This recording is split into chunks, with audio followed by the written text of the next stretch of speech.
I pray the Most High was gracious to all of you throughout the week.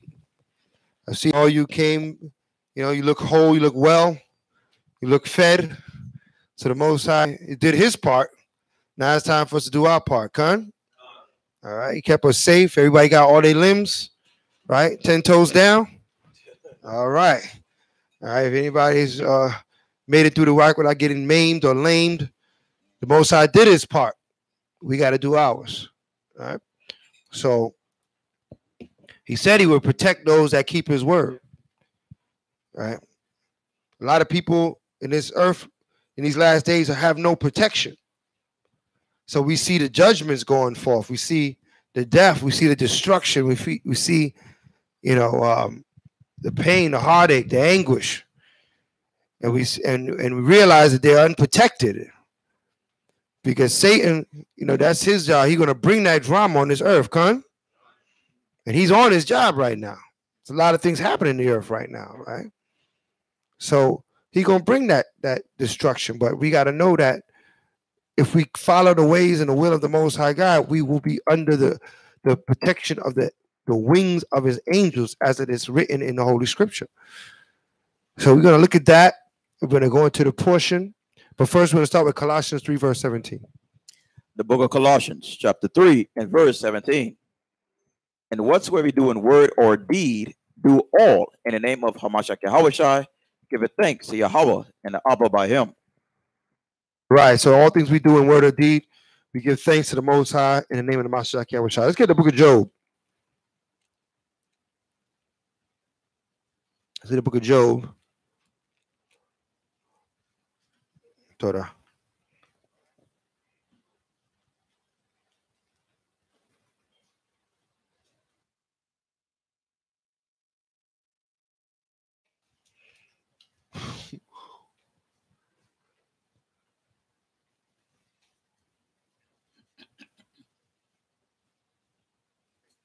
Is that Yakatazat?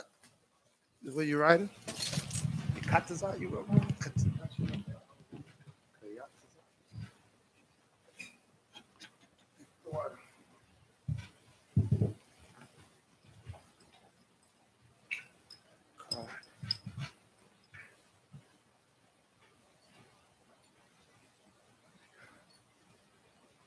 Okay. What I call the book of Job. Slack. The 5th chapter. 19? Is it 19? Yeah. The book of Job, chapter 5, and verse 19. Job, chapter 5, and verse 19. He shall deliver thee in 6 troubles. Right? Yea, in 7 there shall no evil touch thee. Right. So he said he shall deliver us in 6 troubles. Yea, in 7 in completion. That means all troubles. Right? When he said 7, he's talking about all. In all troubles, nothing shall touch thee. Read on. In famine, he shall redeem thee from death. And in war, from the power, and in war, from the power of the sword. Right. A lot of people don't realize we're in wartime. There's a war going on. What war is going on right now? What's the war that's going on right now? Who knows? Huh? Guess what? You got a scripture? That's correct. Can I get a scripture? Ephesians 6 and 12. Good scripture. Let's get that. The book of Ephesians, chapter 6 and verse 12. Ephesians, chapter 6 and verse 12. For we wrestle not against flesh and blood, but against principalities, against powers, against the rulers of the darkness of this world, against spiritual wickedness. Against. You know what I mean? Against. That means what? We're supposed to be what? Battling. We're supposed to be fighting. Not going with it. Putting up a resistance. Read on. against spiritual wickedness in high places. Against spiritual wickedness in high places. That's you know, we underestimate. Esau talks about it though. He's so proud he talk about it, right? He know there's a lot of subliminal messages in his programming on TV and in the music, and there's a lot of messages being sent out there. That's spiritual wickedness because they know that these messages are going to your subconscious. All right, and it's trying to get you to do things that is contrary to the will of the Most High God. They call it free. That's what he said. He wants to free you to do whatever you want to do, right? He wants you to have a sense of freedom, right? He pushes this liberty. Right now, we got what? I would say about a couple 100,000 maybe coming through Central America, right? Walking towards Babylon the Great, because what are they looking for behind the walls of Babylon the Great? What do they think is here?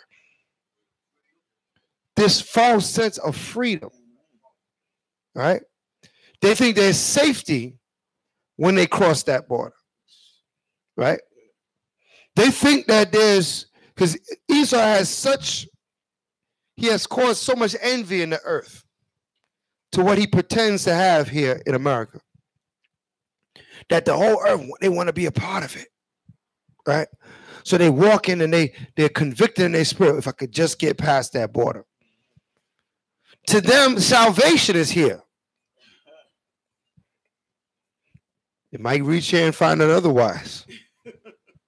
All right. But they're so convicted in their spirit, they're saying, listen, we just gotta go. We don't. Some of them say, I don't care if I die. I wish we had that much conviction to serve the Most High. Right? To think that there's something beyond that border. America has become a god to those people. Okay. They need to be instructed. They need to be enlightened. All right. That in Babylon the Great, all right, in which we live, right? There's no better roses over here. Right? The street is not paved with gold. This is not the kingdom. This is not even your rest. Okay. Read on. Verse 13. Uh-huh. Wherefore, take unto you the whole armor of the Most High, right, that ye may be able to withstand in the evil day, right, and having done all, to stand. Right. Stand therefore, having your loins girt about with truth. Come on. And having on the breastplate of righteousness. Right. So the truth, righteousness is what's the commandments. This is your warfare. This is what you use to fight in this war. Okay. If it's not according to Yah, it's not according to anything. It's wicked. It has no worth. Read. And your feet shod with the preparation of the gospel of peace. Come on. Above all, taking the shield of faith, wherewith ye shall be able to quench all the fiery darts of the wicked. Exactly. But above all that thing, what do you got to have? What's the most important tool? What's the most important tool? Faith is your most important weapon. Because when you're faithful, when you don't see the answer and you can't see the outcome, you're still moving with the same energy, same spirit, because you're moving with your faith. Your faith kicks in. When things look grim, your faith kicks in. When you coming up short, your faith kicks in. Everybody understand that? You have to have that faith to know, not wonder, not question, but to know that the paths of righteousness is a path to peace. Okay? You got to know that. You got to know that the angels of the Most High protect you. All right? You got to be convicted with your faith. If I do this way, the right way, I'm going to get the result that the Father said. All right? Scripture say, he that doeth wrong shall receive for the wrong that he has done. All right. You got to have faith to know that. All right. Go back to Job. The book of Job, chapter 5 and verse 19. He shall deliver thee in 6 troubles. Yea, in 7 there shall no evil touch thee. Right. Come on. In famine he shall redeem thee from death, and in war from the power of the sword. Come on. Thou shalt be hid from the scourge of the tongue, neither shalt thou be afraid of destruction when it cometh. Right. You won't be afraid of destruction when it comes. Because it's coming, Khan. But you got nothing to be afraid about if you have faith. Read. At destruction and famine, thou shalt laugh. We shall what? Thou shalt laugh. We laugh. Why do we laugh? Because we know that the Most High is great. And his power is great and he's present. He's showing us his presence. That's why we joy when we see his presence. Read on. Neither shalt thou be afraid of the beasts of the earth. Come on. For thou shalt be in a league, so like in league with the stones of the field. Right. We're going to be in league with the stones of the field. What does that mean? We'll be in league with the stones of the field. What does that mean? We'll be in league with the stones of the field. What does that mean? Sensual? I mean, sorry, Bayaf. Go ahead. Nobody's trying to what? Or nobody can harm the stones, right? You can't harm a stone. It's a stone, right? You can't hurt a stone. You're going to be in league, mean you be just like the stones of the field. Meaning that what?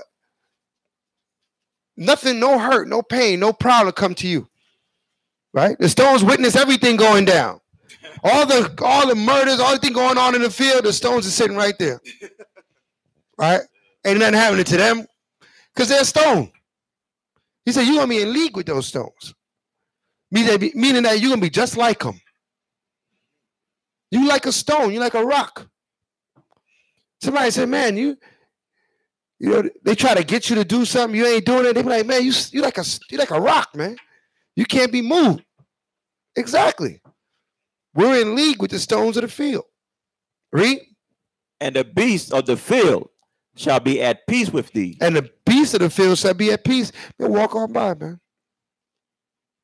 And no issue. Read on. And thou shalt know that thy tabernacle shall be in peace. And what's a tabernacle? And thou shalt know thy tabernacle shall be at peace, right? Your body, right? Right? Also can mean your home, right? Also goes for your gathering place. Everywhere you are shall be at peace, right? Read on. And thou shalt visit thy habitation, right? And shalt not sin, right? Thou shalt know also that thy seed shall be great. Man, you're going to visit your habitation where you live, and you ain't going to sin. You're going to do what's right. We're going back to Zion, Khan. And we're going to do what's right. We're going to do the Most High's will. As it is written. Read on. And thine offspring as the grass of the earth. We're going to have much offspring. Who can count the grass in a field? Right? That's how much offspring you're going to have. All right, read on. Thou shalt come to thy grave in a full age. And when you get old and it's time for you to pass on, that's when you're going to pass on. You ain't going to pass on when you 20 years old trying to go to the store, buy a pack of Skittles, right? You're not going to lose your life like that, all right? And when you're not buying no Skittles, right? Let's just say a pack of M&Ms, right? Right? So we got to keep in mind this protection that we have, right? To grow old and the aged old and to pass in your old age is a beautiful thing. Live a long life, see your children, grandchildren, maybe you see your great-grands is a beautiful thing. Okay? It's a blessing from the Most High. Hallelujah? Hallelujah. All right, so let's get into the portion. We understand we're in the protection. We're at war, but we're under protection. Okay, we're at league with the stones of the field. All right, so let's get Genesis 18, verse 1.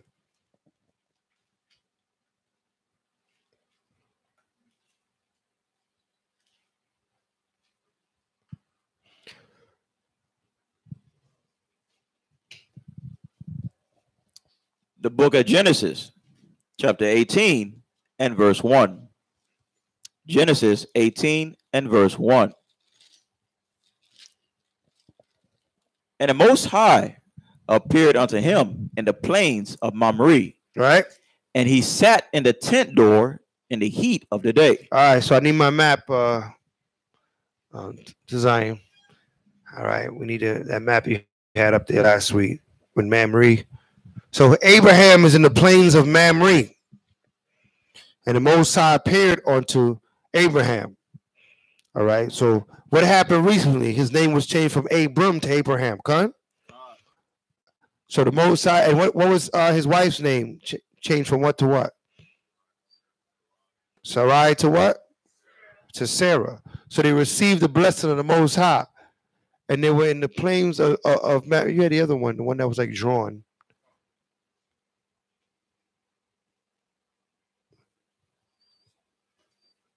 Con. So Abraham in Mamre, everybody see that? The plains of Mamre? We'll make it larger. Okay. Let's read. Verse 2. And he lifted up his eyes and looked, and lo, 3 men stood by him. And when he saw them, he ran to meet them from the tent door and bowed himself toward the ground. Right. And said, My Lord, if now I have found favor in thy sight, pass not away, I pray thee, from thy servant. Right. So what? These 3 men, were they just men?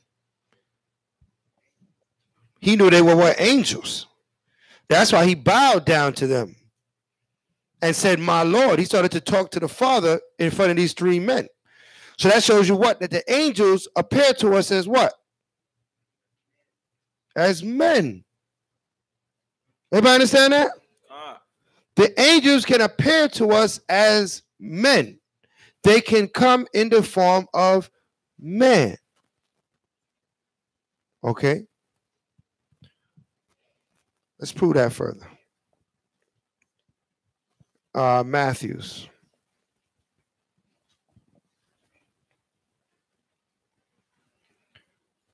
I'm looking for the scripture where Mary came to the sepulchre after Yahushua is risen.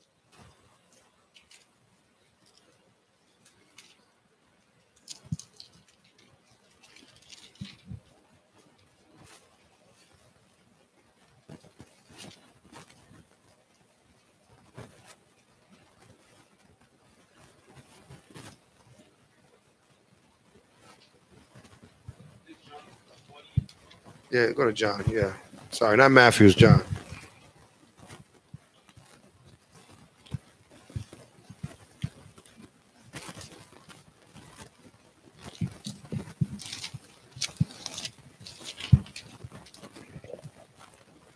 The book of John, chapter 20 and verse 1.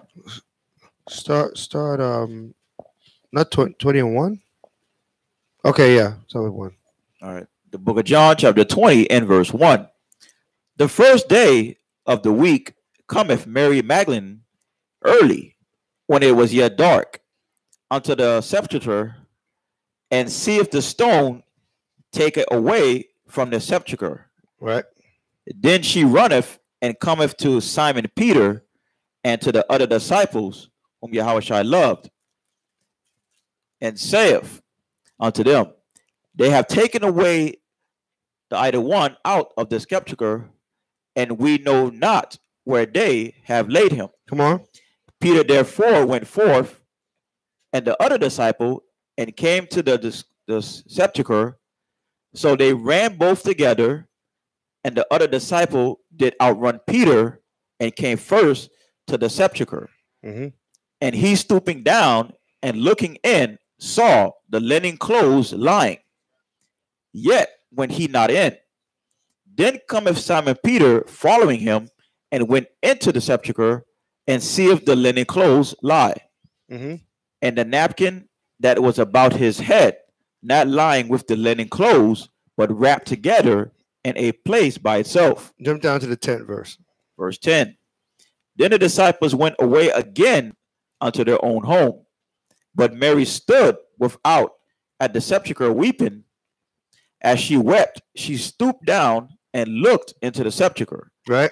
And seeth two angels in white sitting, the one at the head and the other at the feet, right, where the body of Hamashiach Yahushua had lain. And they say unto her, Woman, why weepest thou? She saith unto them, Because they have taken away my idol one, and I know not where they have laid him.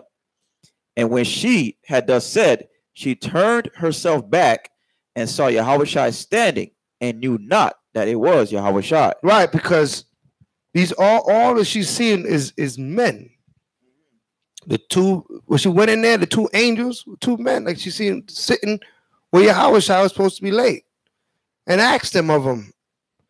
Right, as soon as she turned around, there's a man standing behind her, but she didn't even realize that was Hamashiach. Okay, she didn't even realize who that was, because you're not expecting, you know what I mean, him to be standing up. Right, so you know, she probably looked at it and was kind of like looked familiar, but it was a man standing there. Right, read on. Verse 15. Yahushua saith unto her, Woman, why weepest thou? Why seekest thou?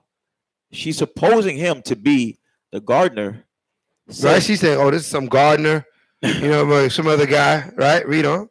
Saith unto him, Sir, if thou have borne him hence, tell me where thou hast laid him, and I will take him away. He said, if you brought him here, could you tell me where you took him? Read. Yahushua saith unto her, Mary.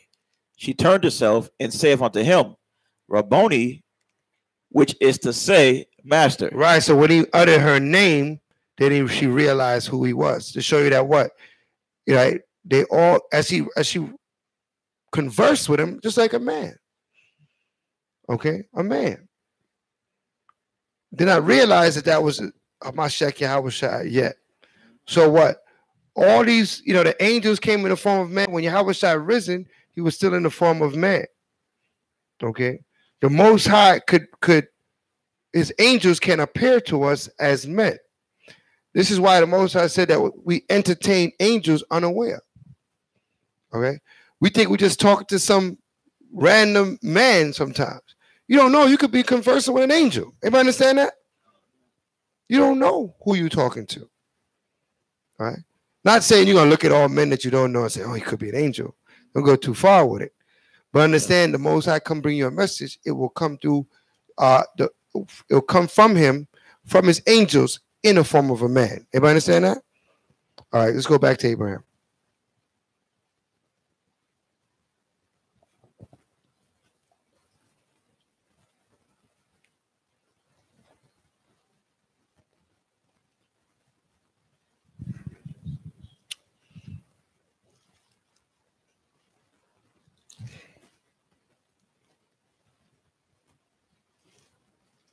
It is 18:3.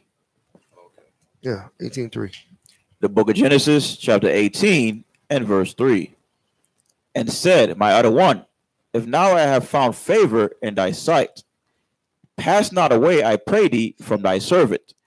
Let a little water, I pray you, be fetched, and wash your feet, and rest yourselves under the tree. Mm-hmm. And I will fetch a morsel of bread, and comfort ye your hearts. After that ye shall pass on. For therefore are ye come to your servant. And they said, So do as thou hast said. So that when these angels come as men, their body is like a man's body. Meaning that they'll eat, they'll wash. Okay? It's not like a hologram or like they say, like an illusion like you see in Hollywood. Right? Or he's coming in this form. When they come in the form as man, they're coming in flesh. Okay? They will sit, eat, talk, everything. Okay? While they're in this form. All right, read. Verse 6. And Abraham hastened into the tent unto Sarah and said, Make ready quickly 3 measures of fine meal kneaded, and make cakes upon the hearth. And Abraham ran unto the herd and fetched a calf tender and good, and gave it unto a young man, and he hasted. to dress it. Right. So what? What did he do? Huh? He did what? Prepped it. Prepped it for what? For sacrifice to kill it. To killed it. He skinned it. He cut up the meat. He got it prepared to cook. All right. He said he found a nice calf that he had, right, and gave it to it for them to sacrifice it and give to these men to eat. All right. So he set up a meal right away. Yeah.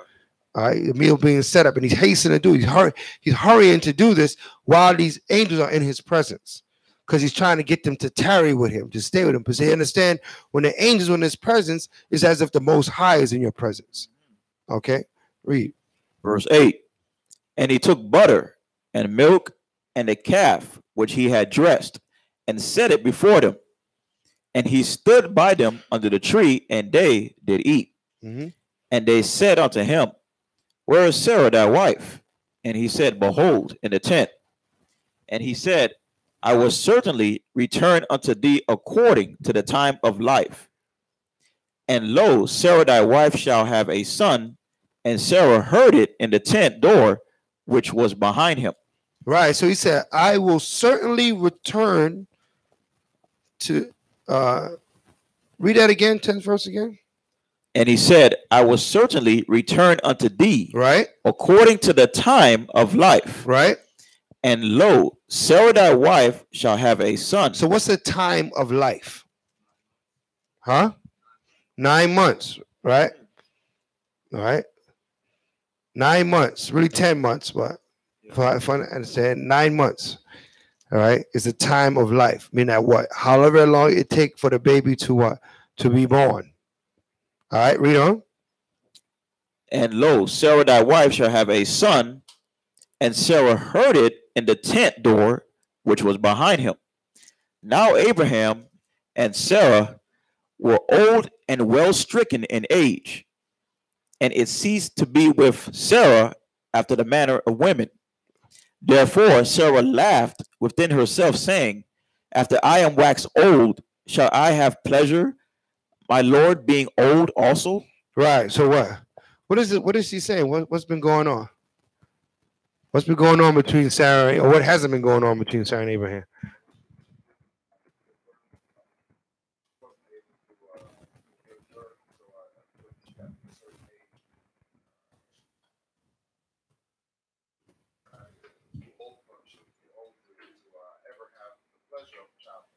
All right. Let me see.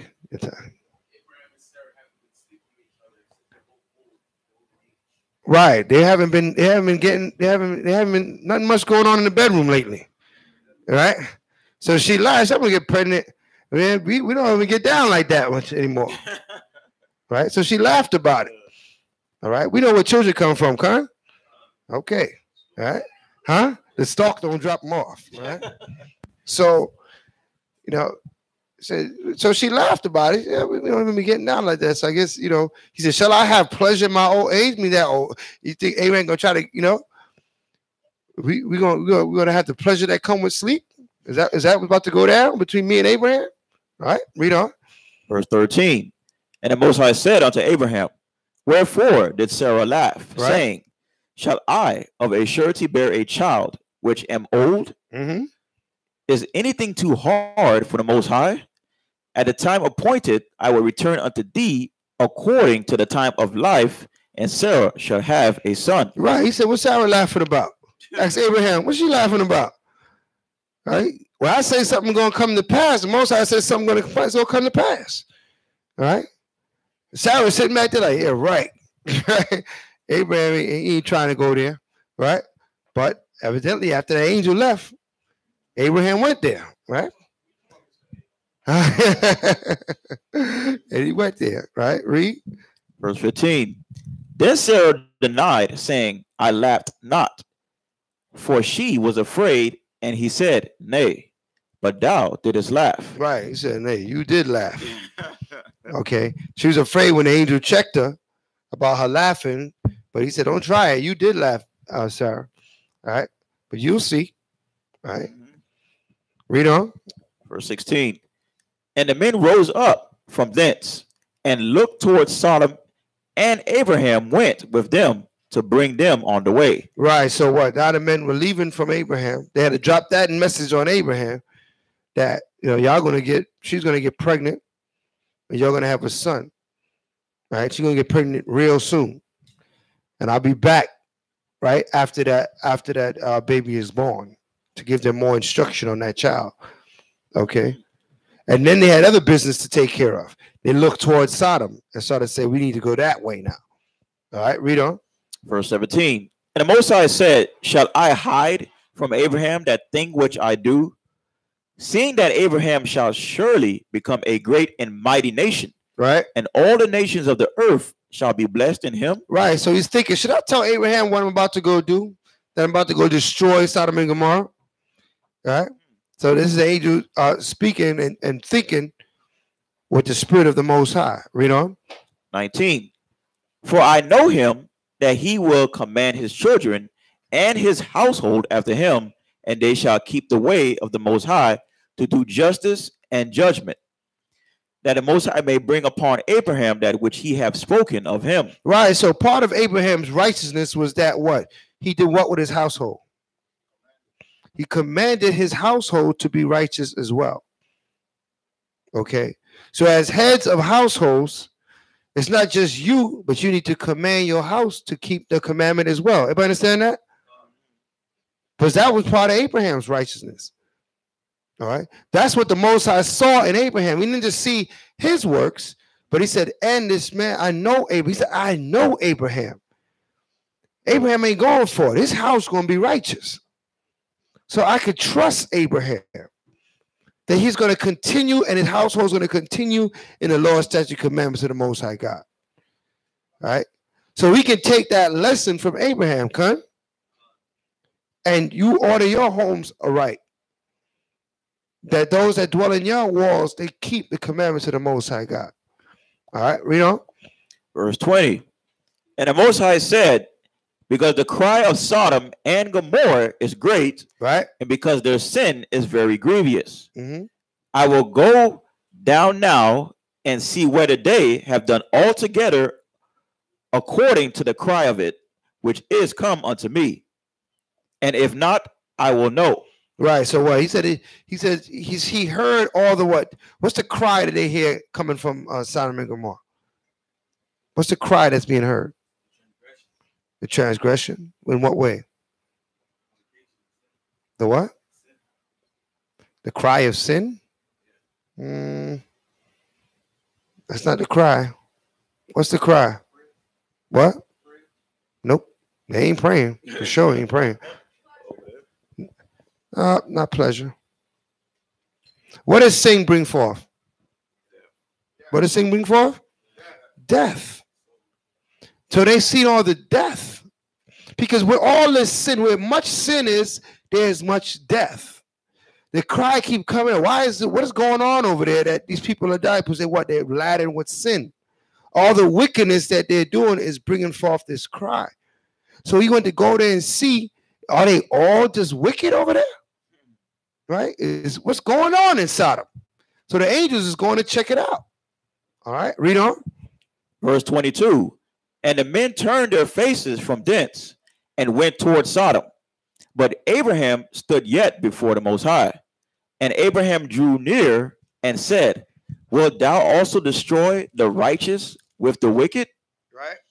Peradventure there be 50 righteous within the city. Wilt thou also destroy and not spare the place for the 50 righteous that are therein? Read. That be far from thee to do after this manner. Right. To so slay. Oh, okay. Hold on. Before we get into that, I wanted to put a scripture to explain that cry. I don't think that cry was clear. Get Genesis 4 and 9.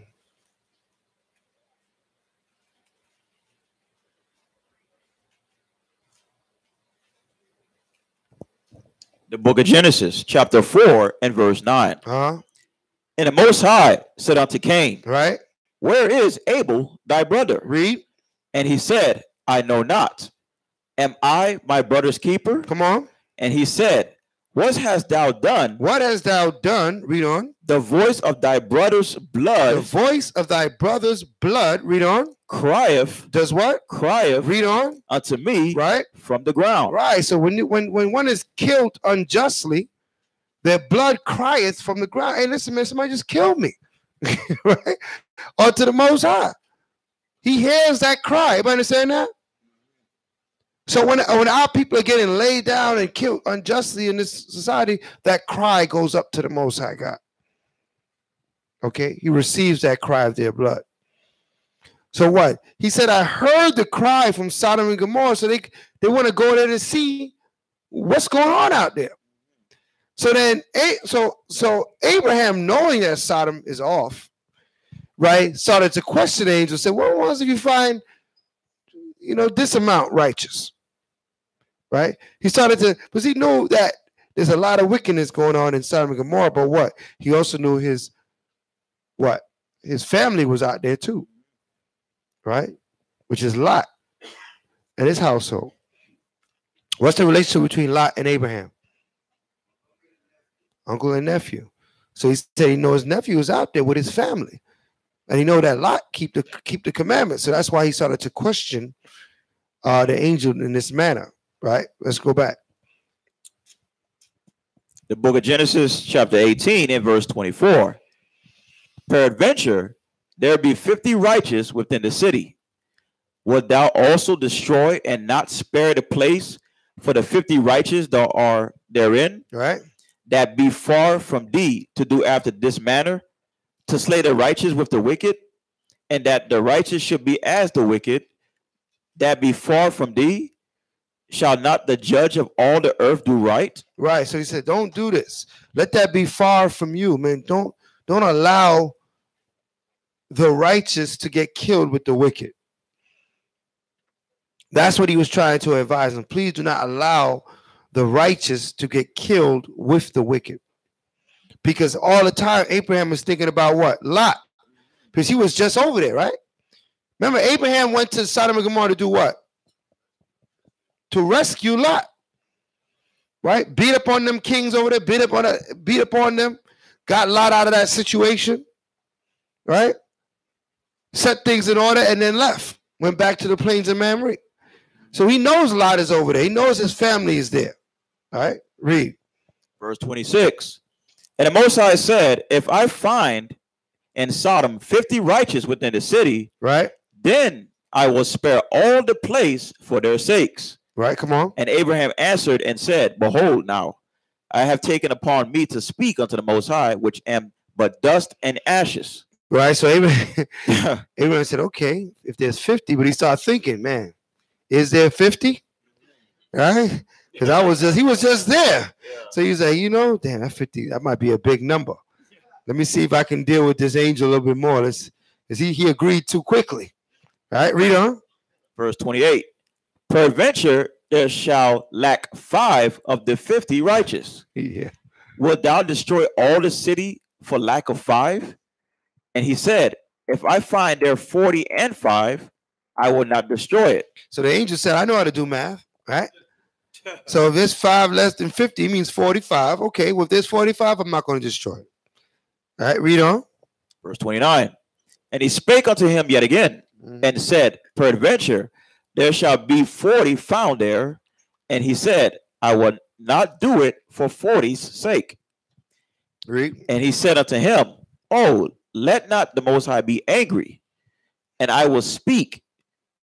Peradventure there shall 30 be found there. And he said, I will not do it if I find 30 there. All right, and notice Abraham, he being real careful with his speech here. Because you don't want to anger the spirit of the Most High by questioning him too much. But he said, man, if you allow me to speak, man, maybe 30. Read on. 30, verse 31. And he said, behold, now I have taken upon me to speak unto the Most High. Peradventure there shall be 20 found there. And he said, I will not destroy it for 20's sake.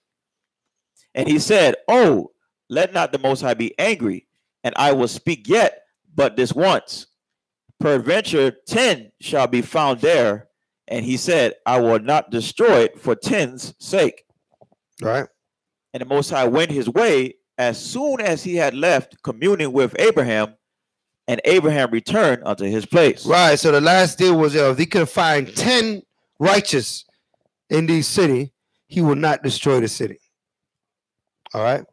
If he could find 10 righteous, he's just going to judge the wicked and let the city stand. Read on. The book of Genesis, chapter 19 and verse 1. And there came 2 angels to Sodom at even. Right. So who are these 2 angels?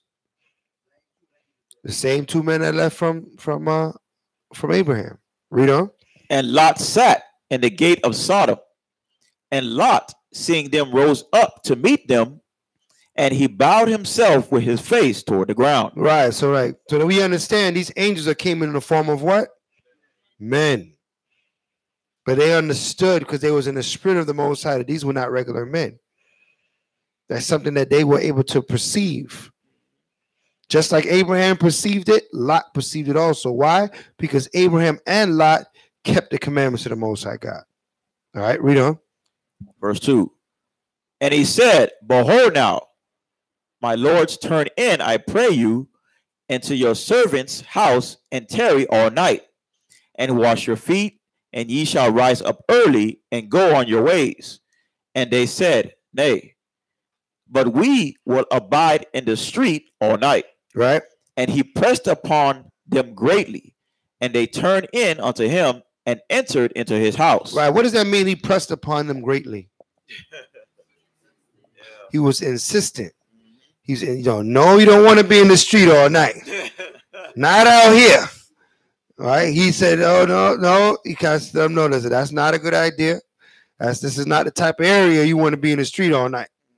All right. You need to come inside. You know what I mean? So he pressed on them hard. Right. Read.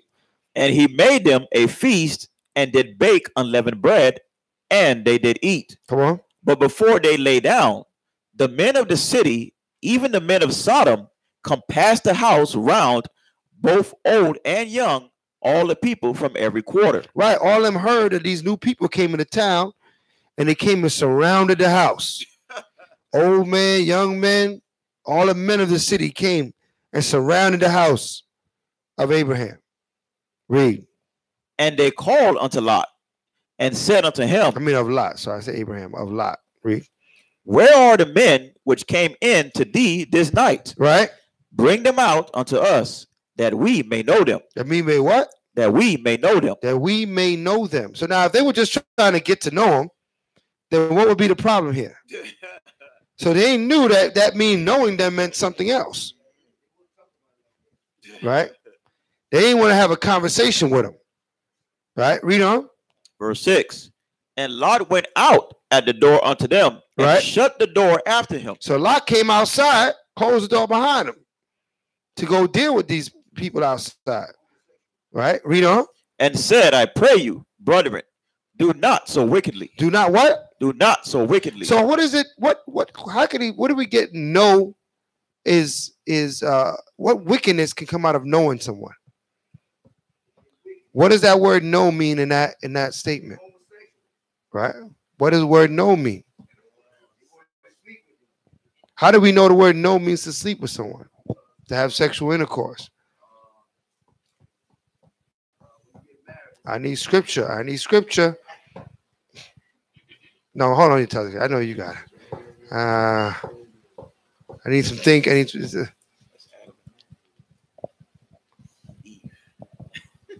got camp, brother. Y'all are supposed to know. I got to see if I can get someone else to raise their hand for a moment. All right. Genesis 4:1. All right, let's get it. Yeah. Let's get it.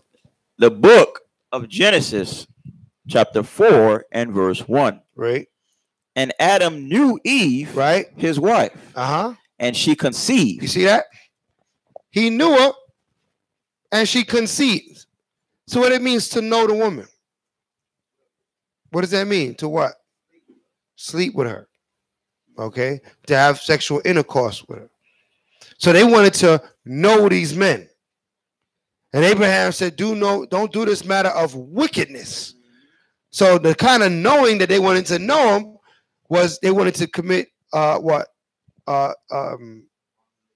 abominable act with the man. All right. Get Leviticus. You know what I want.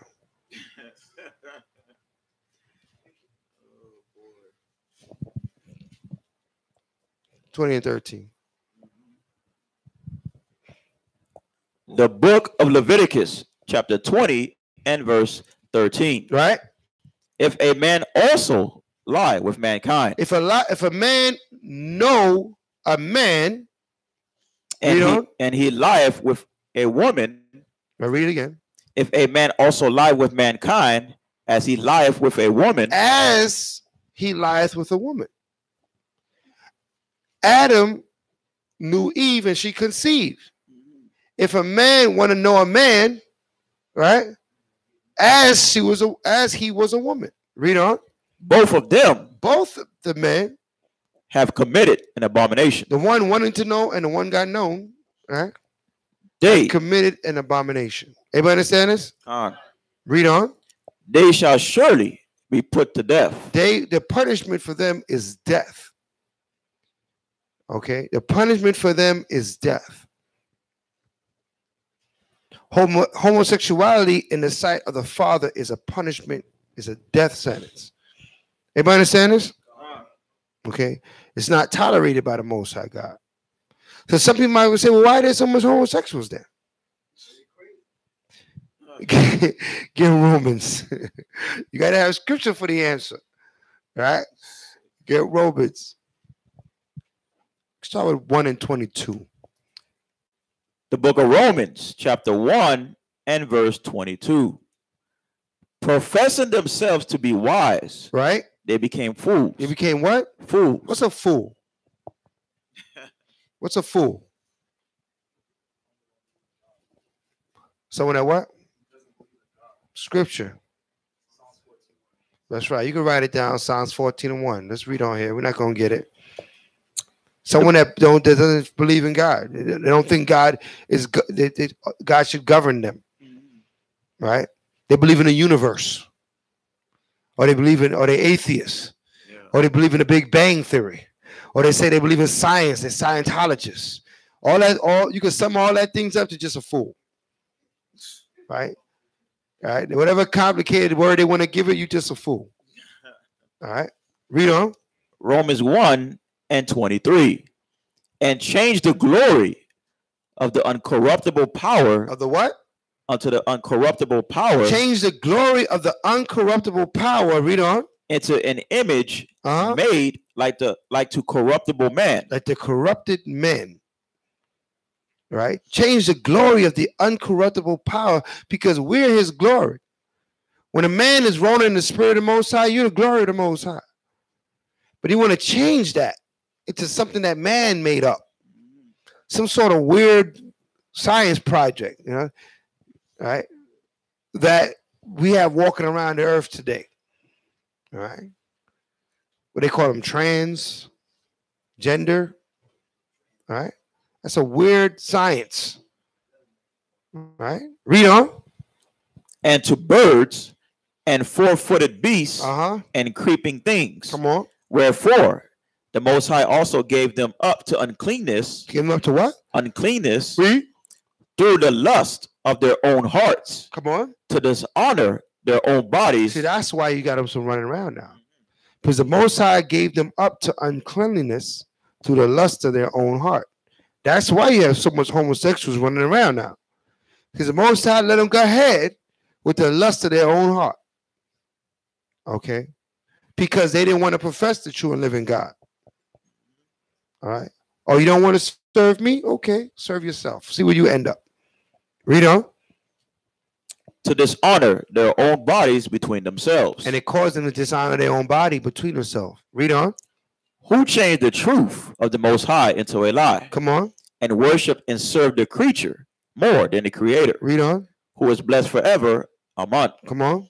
For this cause, because of this, read on. The Most High gave them up unto vile affections. That's why. So now we know why is there homosexuals all over the place. Because the Most High, for this cause, because they did not want to worship the Most High, according to the word of the Father, for this cause, he gave them up to vile affections. What does the word vile mean? Disgusting, nasty, right? Affection is what? Intimacy. Vile affections, nasty forms of intimacy. Okay? Whether it be bestiality, homosexuality,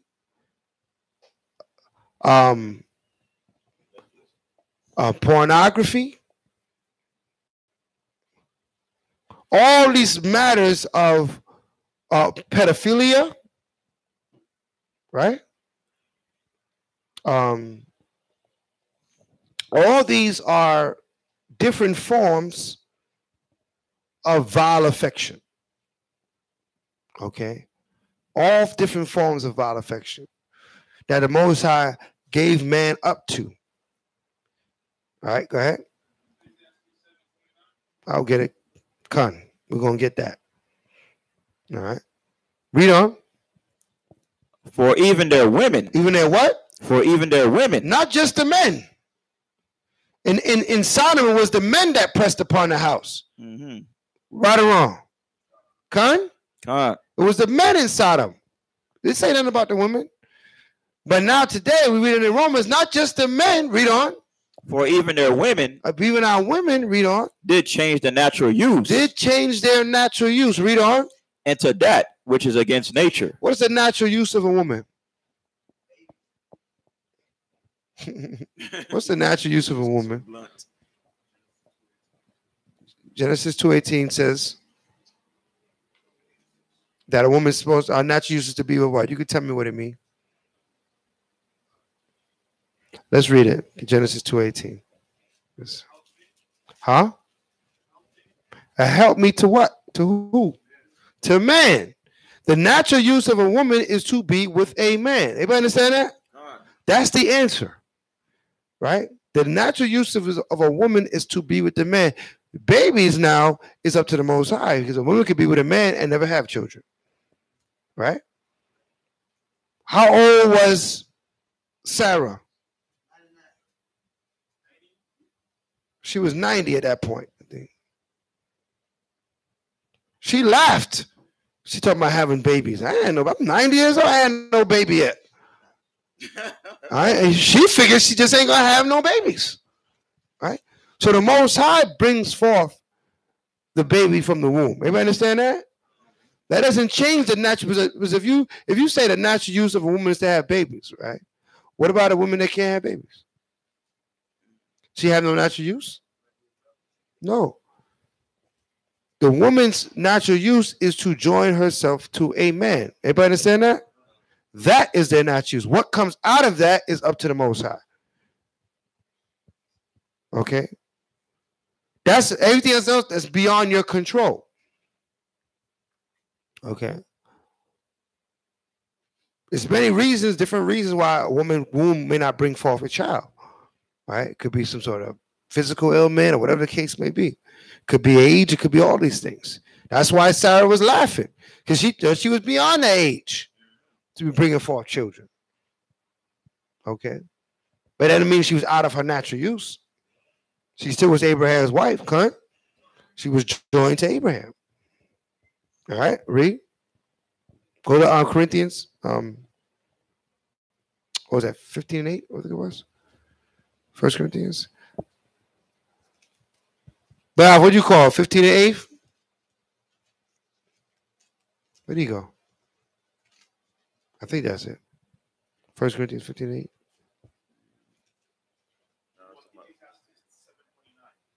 That's not what he called. Ecclesiastes 7:29. Oh, Sirach 7:29. That's probably what I heard. Sirach.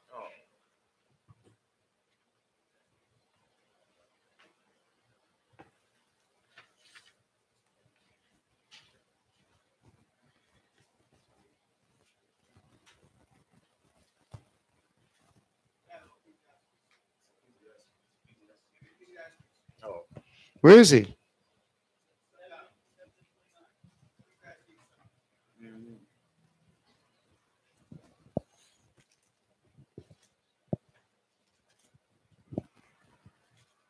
7:29.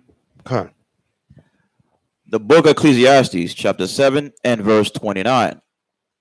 Lo, this only have I found, that the Most High have made man upright, but they have sought out many inventions. Right. Man has sought out many inventions. He made us upright. He made us to live a certain way, but man has sought out many inventions. I mean, they changed the things of the Father.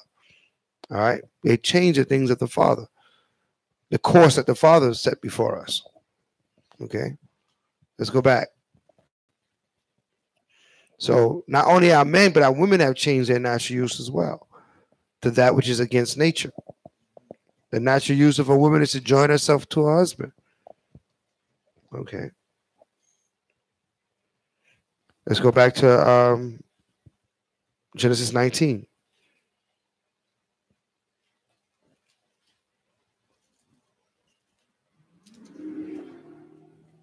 The book of Genesis, chapter 19 and verse 8.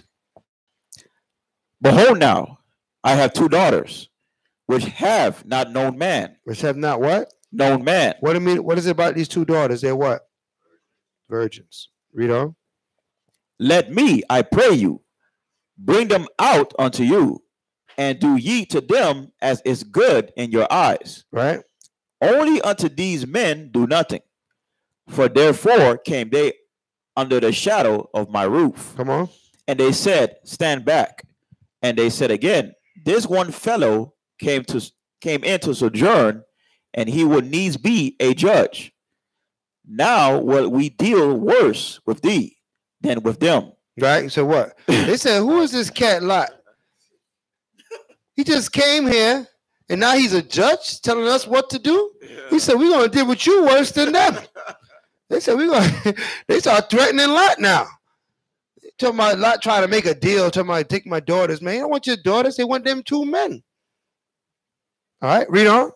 And they pressed sore upon the man, even Lot. Right. And came near to break the door. Right. And they came to get him and break into the house. Right, read on. But the men put forth their hand. Right. And pulled Lot into the house to them. So the angel opened the door, pulled Lot in the house, and closed the door. So Lot, you about to get yourself it's some real deep trouble right now. Lot was brave though. Lot stood up there and was like, no, y'all ain't gonna do this. All right. Read on. And shut to the door. And they smote the men that were at the door of the house. And they what? And they smote the men that were at the door of the house. What does it mean they smote the man? What does it mean to smote a man? What does a smote mean? You hit him. Right? He hit him. He smote the man that was at the door. There's the two men that was pressing on the door. Right? Read on. With blindness. With what? With blindness. They hit him with blindness. Boom. They can't see. Read on. Both small and great. It didn't matter if they was old or young. You was at the door, you got hit with that blindness. Read. So that they wearied themselves to find the door. They couldn't even find the door now. They here pressing on the house, feeling on the stairs. Lost. Imagine if you all of a sudden blind. The first thing you're going to do is try to feel things around you. Yeah. So that's what they were doing. They were trying to feel things. All of a sudden, they're blind. Read on. Verse 12. And the men said unto Lot, hast thou here any besides son-in-law, and thy sons, and thy daughters, and whatsoever thou hast in the city? Bring them out of this place. Right. He said, listen. The angel said a lot. Listen, you need to go and you need to get, what do you have here? Who you have here? Who's part of your household? Because this is about to go down. All right? The angel's like, yo, these cats is so wicked. They try to get us. Oh, no, we're going to blow this whole place up. Okay? Read. 13. For we will destroy this place. Right. Because the cry of them is waxing great. Right. Before the face of the Most High. Come on. And the Most High have sent us to destroy it. Right. The Most High sent us to destroy it. Read on. And Lot went out and spake unto his sons-in-law, which married his daughters, and said, up, get you out of this place, for the Most High will destroy this city. but he seemed as one that mocked unto his sons-in-law. Right, I mean that what was this man talking about? Talking about get out of here, the Most High going to destroy me. Man, get out of here. He said, man, Lot, they looked at each other and said, Lot tripping. He said, your father tripping right now. Right? They ain't see nothing wrong. Like a lot of people will say, oh, you know, I'm not gay. I don't see nothing wrong with it. As long as they don't bring it to me. Listen, man, I don't want to be around that madness. Khan? You don't want to be in a, I mean, who here want to go move in the middle of Wilton Manors? Who want to do that? You know this is a gay. It's like sometimes you go traveling, right? It's those that travel, you look up hotels, right? Right? Those that travel may notice. If a hotel have a lot of homosexuality going on there, there's a little thing they put in the corner of the name of the hotel, like a little rainbow, a little flag, a little something to let you know you may not want to come here unless you're down with this situation. Okay? So you look at things, they give a little indication, right? If there's a restaurant, they got a little indication right there. You ain't gonna go up in there, okay? Right? We gotta be mindful of that. Listen, it's not that we fear them, but they say, oh, you homophobic. Because you don't want to be around. You don't want to be around them because that judgment is going to come upon them at any moment. Everybody understand that? You don't want to be there.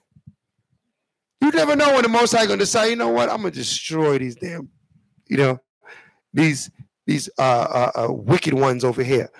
And you sitting up in there. Like, right? That's right. Spray, but start shooting everybody up in there. Right? We don't need to be in camp with the wicked. Vegas, right? Picking people off from the balcony. That whole pot. We ain't got no business in that pot. Sometimes you gotta wonder, do I need to be in the midst, totally yoked in with these wicked, man? Yeah, we gotta go to and fro to the store, to the dinner, to movies, whatever, everything we do in this world. But you gotta be mindful if you're in the midst of too much wickedness. Okay? All right. Our people gotta know, if you serve the Most High, what business you got? Carnival time, you're in the midst of all that wickedness. Right?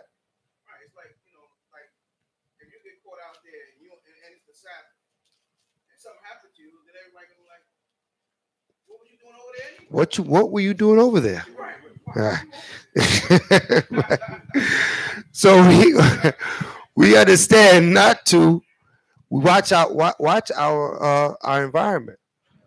Okay. It's a commercial on TV. I told Target One, look it up. It's a commercial dealing with migraine headache. They got a medication out there that's supposed to make you feel good and feel better if you have a migraine headache. Why they put on a commercial? In the middle of the commercial, they showing different people feeling better. They just bust out and just show two dudes on the couch watching TV, hugged up with each other, laughing. What the hell that got to do? Sorry. What does that have to do? Damn, man. What does that have to do with having a damn headache? Well, Esau calls that the modern family. Right. All right. That's how he pushed that spirit. That's the modern family. He's promoting it. But that's how children being attacked. That's it. Being attacked every day. Just like that. All right.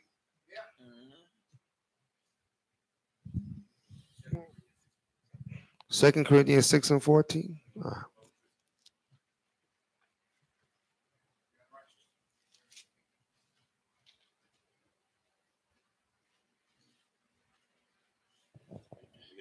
Come. The book of 2 Corinthians chapter 6 and verse 14. Be ye not unequally yoked together with unbelievers. With what? With unbelievers. Read on. For what fellowship, right, have righteousness with unrighteousness? That's what you got to ask yourself. What fellowship is there, righteousness and unrighteousness? Right? And your best friend, right? Oh, he's my best friend, right? So what he got a boyfriend? He's my best friend. Yeah. Or you got women that got homosexuals, men as their best friend. Like they're condoning that spirit, right? And they wonder why they can't find a husband. Maybe because your best friend is a homosexual, right? And you breathing that spirit. Okay? I'm just saying. We got to tolerate that spirit. That's what this is showing us. We got to separate ourselves from that spirit. Everybody understand that? On. It don't matter. Oh, that's my cousin, whatever the case may be. Well, listen. You ain't gonna come around me with that spirit. All right? All right. If you gonna come around me, you come around to get rebuked. I got a whole bunch of rebuke for you. Other than that, I got nothing else for you. I got a bunch of rebuke for you. Let's go. Let's get it. All right? Because we have to what? Stand up for what's right. And there's no fellowship there. Read on. And what communion have light with darkness? Right. What communion is there with light and darkness? Have you ever went in a room and there's light and darkness in the room just hanging out? If you turn off these lights, what's in this room? Darkness. But as soon as you turn the light on, what happens? The darkness got to go away, man. Got to go away because they can't dwell in the same space at the same time. That's how if you're showing the light of the Most High, what you have to do, you know what happens? We hide our light to be around the dark. Right. You have to hide your light to be around the darkness. So now you want to, tuck in your fringes. Because they see your fringes, they're going to know you're against what they're about. So you got to tuck your fringes in and try to, mesh with them. Homosexuals. That's why it's so important that you profess your belief in who you are, and that the darkness is going to move away from you. It's not going to want to deal with you. But if you hide your light, if you take your light and hide it under the bed, as the scripture says, who may have light, take his light and hide it under, means you try to be incognito, right? About the fact that you serve the Most High, that you're an Israelite, then you could be around the wicked in the darkness with them. Okay. But we're not to do that. There's no fellowship between the two. Read that. Read it again. The book of 2 Corinthians chapter 6 and verse 14. Be ye not unequally yoked together with unbelievers. So he said, don't do it. Don't be with them. Read on. For what fellowship have righteousness with unrighteousness? Now, this is not just somebody that may not have the law, statute, commandments, but they're a decent person. They're trying to, they can learn. You can actually get an opportunity to teach them. That's not what we're talking about. We're talking about somebody that's laden in wickedness. Okay, that's in the depths. You know what I'm saying? He's your boy, but he's killing people. You ride in the car and you know this cat is a murderer. But we just gonna go hang out. What are you hanging out with a murderer for? You understand what I'm saying? You know that this cat is known to be shooting people. Okay? Right? You know that cat. We all grew up with him named Rudy, right? Don't mess with Rudy. Rudy will take you out. You already know about 4 or 5 people he done killed already. But you want to go hang with it. You want to go to his house and go, hang out with him. No, all right. 33:14. Okay. If you know somebody's a rapist, yeah, he raped a few people, but he all right. No, you don't consort with people like this. All right. What do you call it? Sirach 34? 33:14. Read that. The book of Sirach, chapter 33 and verse 14. Page 90 in the Red Apocrypha. Good is set against evil. Right. And life against death. Come on. So is the righteous against the sinner. Right. And the sinner against the righteous. Right, absolutely, man. You're supposed to be at odds with that person. Now, remind you, I'm not saying that it's something like you're trying to win the person over. Because you could be trying to win the person over. As long as they ain't, fully laden in any heavy wickedness, you can probably deal with the person, bring them around you, show them righteousness, right? But if the person is that far off, you got to make a judgment call and say, I don't need to be around this person. Because they just bring in there, they got too many demons on them, heavy demons, right? You got to be mindful. It's one thing, you might have a friend, he might smoke cigarettes, right? And you might, you tell them, you got to chill with that, what the case may be, but, they're around you, and they, other than that, they are all right, right? Then you might have someone that they hitting the heroin, and they've taken a needle to their arm. Okay, I can't be around you at all. You took it to the next level. Okay. So we gotta judge that. That judgment you gotta make. Okay. Certain level, you like, no, I just can't deal with this. I'm not gonna deal with this. You know what I mean? You got one person might be a womanizer, right? Young man like to chase women, right? Then you got a guy, he looking at little girls. But no, I can't be around you. You are beyond wicked. Okay? This guy wicked, you beyond wicked. All right. So you gotta think, use that judgment call. When you say this is just too much wickedness for me. I need to get out, I need to get from around here.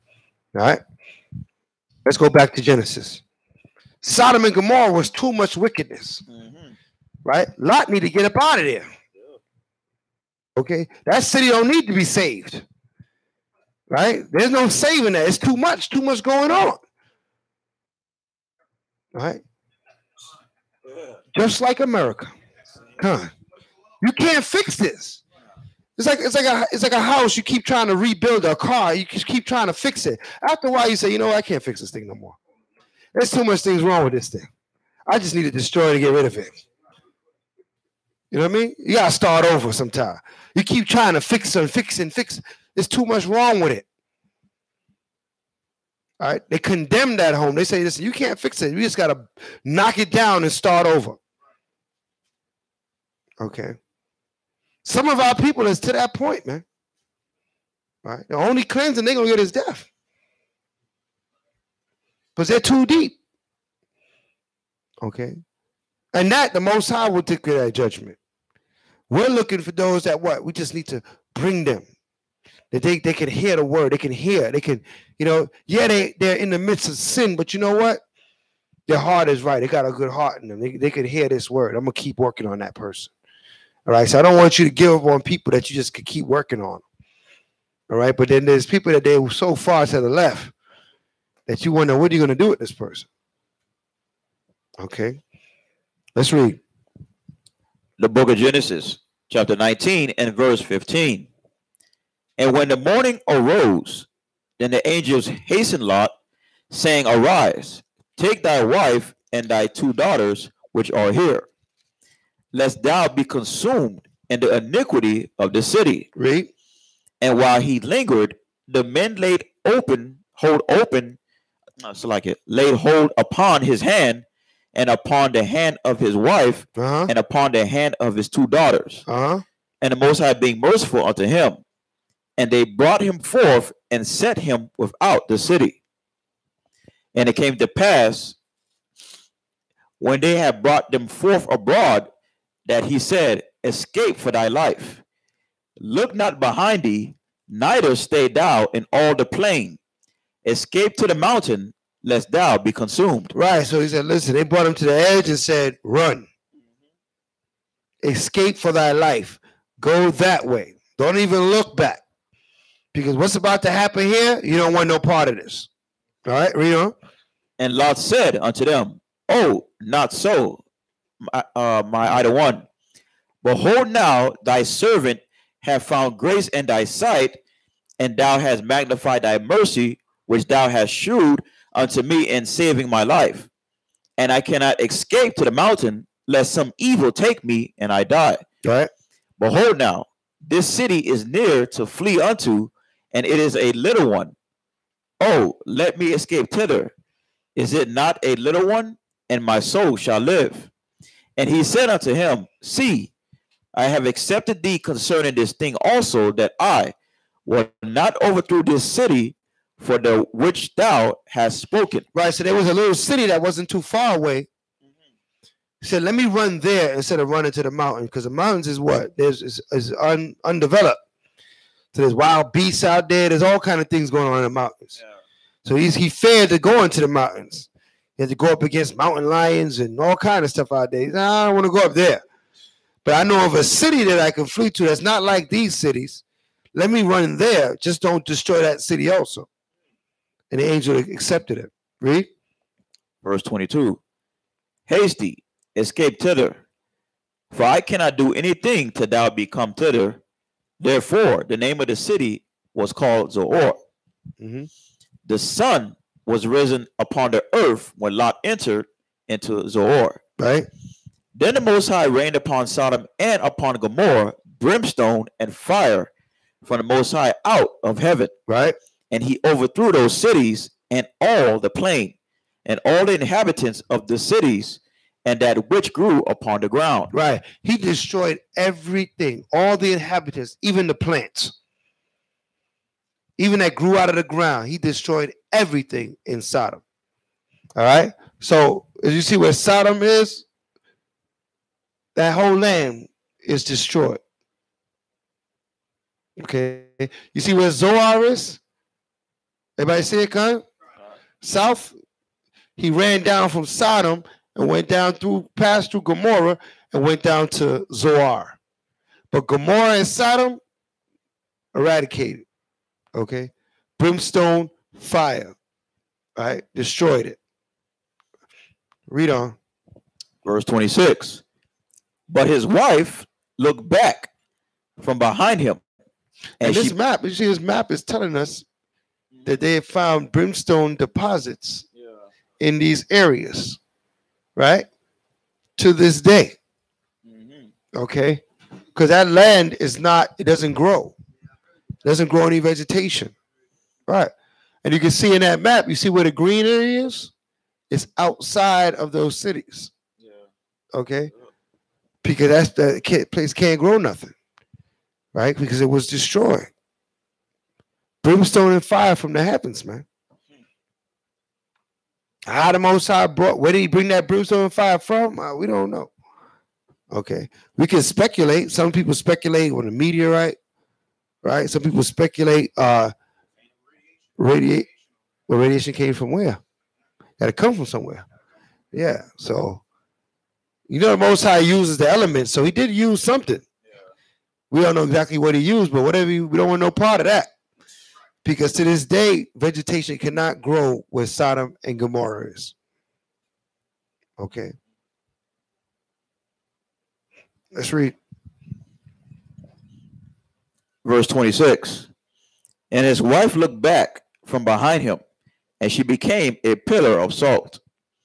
And Abraham got up early in the morning to the place where he stood before the Most High. Right. So what happened to Lot's wife? She looked back and what? Most High cursed her, man. He put a curse upon her. Because they was instructed to not look back. Why do you think she looked back? What does looking back represent? She didn't want to leave. Why?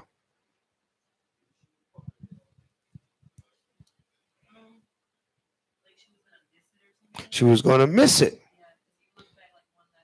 Yeah, right. She was going to miss it.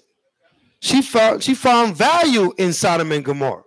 When the angel said there's no value here, he said, go forward. I'm going to destroy this place because it's wicked. When the Most High show you something is wicked, you can't look back at that thing and say there's some good in it. This time we're talking about what? A area, a region, right?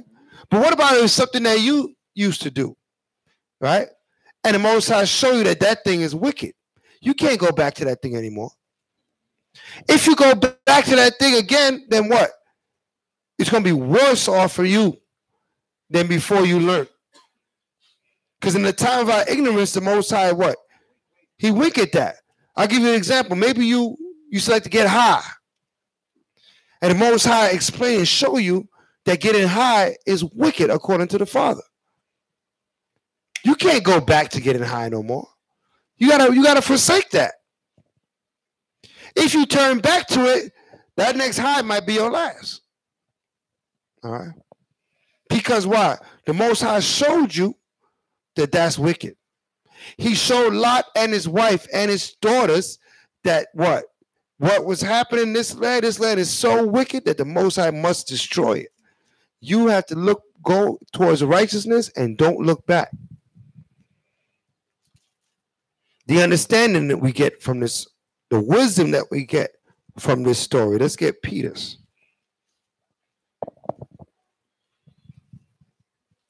Or from this history, I should say. The wisdom that we get from this history.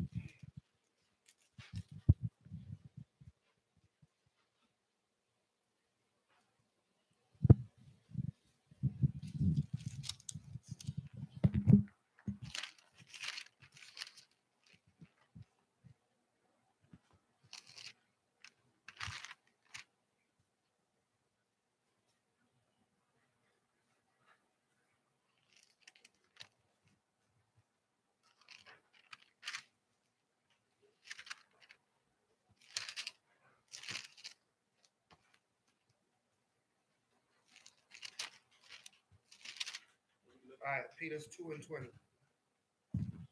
Peter's 2:20. The book of 1 Peter, chapter 2, and verse 20. Second Peter's 2:20. Okay. The book of 2 Peter, chapter 2, and verse 20. For if after they have escaped the pollutions of the world through the knowledge of the either one and Savior, Hamashiach Yahushua, they are again entangled therein and overcome. The latter end is worse with them than the beginning. Right, so it was worse for looking back. Okay, she was in the midst of all that wickedness, and the Most High, what? He had mercy on her. But she want to look back as if it had value. Most High destroyed her. That goes same thing for us. We come out of that wickedness. Don't go back. Don't go back. Right, we'll look at that. Right? Don't go back. Read on. For it had been better for them to not to have known the way of righteousness than after they have known it, to turn from the holy commandment delivered unto them. Right, come on. But it is happened unto them according to the true proverb, the dog is turned to his own vomit again. Right. So she looking back at all that wickedness and looking back. Most High gave you a chance till you go forward. Come out of the wickedness. Come out of darkness. You want to look back at darkness like you miss it. Ah, man, I remember when I used to be in the club. I remember when I used to drop it like it's hot. Right? I want to get back there. Ah, that was so cool. That was it. Don't look back, man. Don't look back. All right. Most High till you go forward. Don't, and for sure, don't go back. If you go back, there's gonna be what? It's gonna be worse than your first estate. Read on. And the soul that was washed to her wallowing in the mire. Wallowing in the mire, I mean going back to the same wickedness, the same filth that it was with in the beginning. All right. Get Ezekiel 18 and verse 24.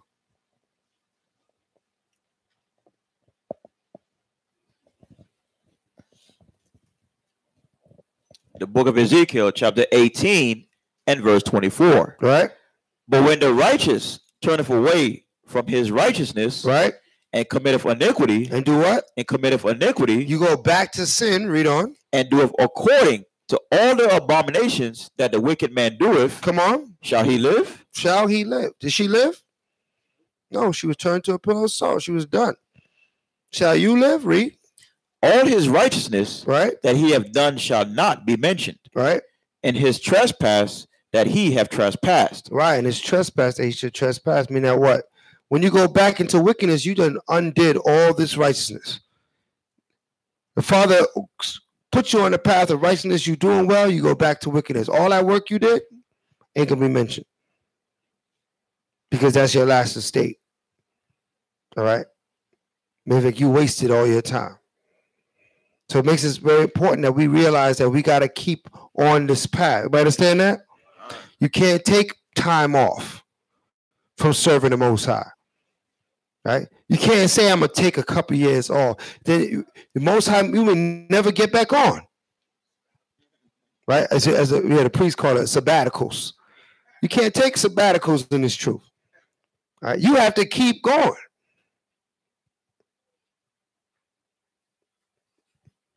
You have to keep going forward. Give me that in Luke now. Luke, what is it called? 1732. I think that's the plow, right? That's not a plow. What is that? Oh, okay. Let me get the plow. The book of Luke, chapter 17 and verse 32.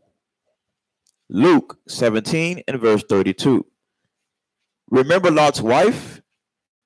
Whosoever shall seek to save his life shall lose it. Right. So we know what she was looking back for. She liked to what she missed her old way, her old shops, her friends probably.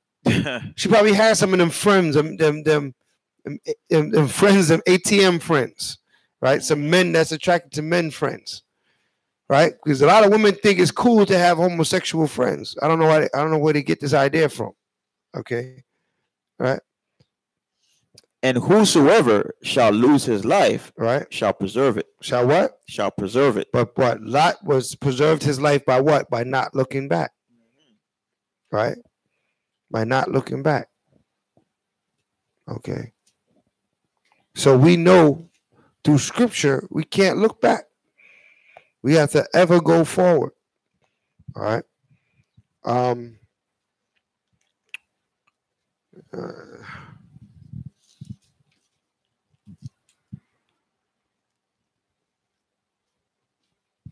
Hold on.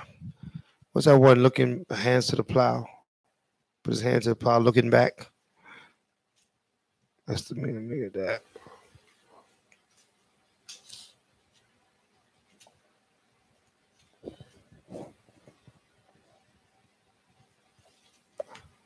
Let me get that real quick.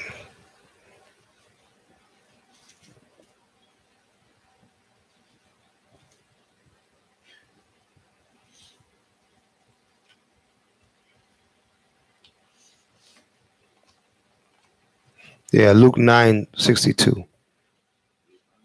Luke 9:62.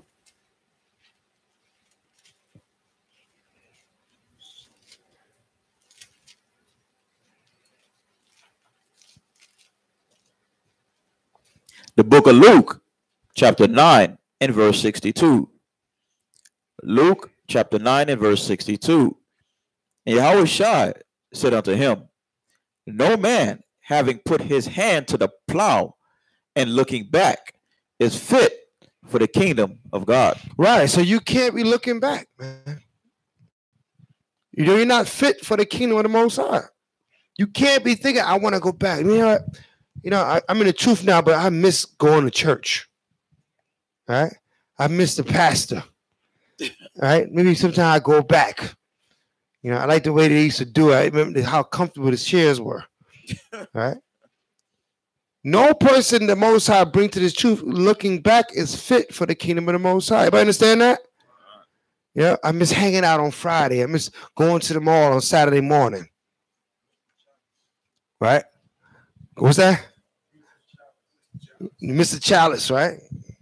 Right? Miss getting high.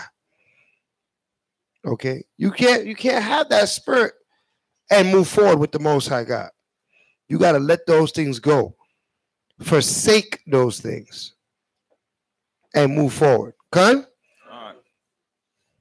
Let's go back. Genesis. 19 and... We're at 19.